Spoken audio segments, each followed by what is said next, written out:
Novel karya Syukri Muhammad Syukri. Setelah surat tugas praktek kukantongi, kami sepakat pulang lebih cepat.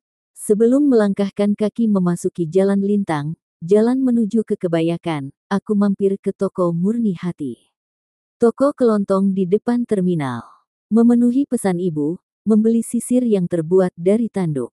Di toko itu, tersisa 2 sisir tanduk antik berwarna hitam. Si pemilik toko menyarankan mengambil kedua sisir itu dengan harga korting 50%. Aku setuju, karena beli 1 dapat 2. Transaksi beres, dengan wajah ceria, kami melangkah gontai menapaki jalan lintang menuju Kebayakan. Besok ada kegiatan, tanyaku kepada Adi saat berbelok ke jalan lintang. Nggak ada, kecuali Selasa, mau ke hutan Ulung Gajah, jawab Adi. Mau bikin perahu lagi? Tanyaku. Betul. Terus, besok ada acara apa?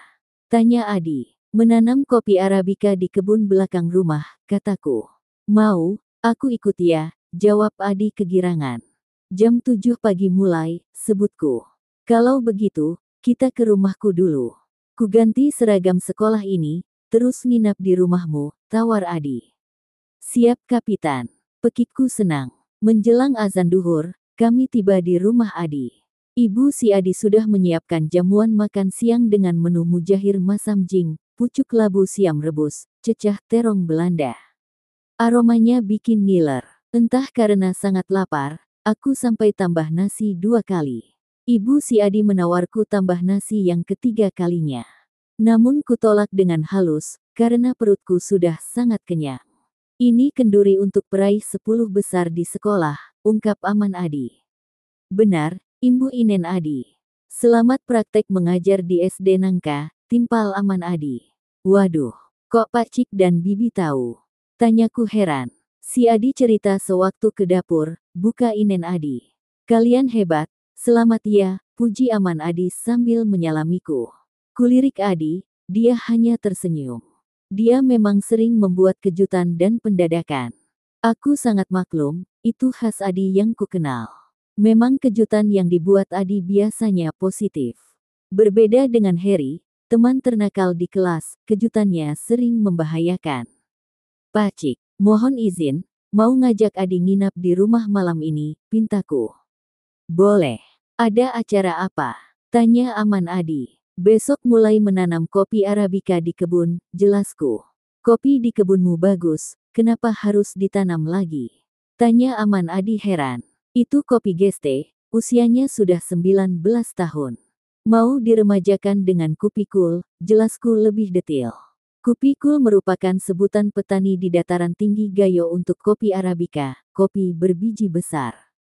Kopi enak itu, sebut Aman Adi. Benar Pak Cik, kataku. Baiklah, hati-hati di jalan ya, tambah Aman Adi. Adi keluar dari kamar, sarung berwarna coklat tersandang di lehernya. Aku pun berdiri mohon pamit kepada Aman Adi. Kami sudah bersiap-siap melangkah keluar rumah, tiba-tiba ibu si Adi memanggilku. Niko, tunggu, teriak ibu si Adi dari dapur.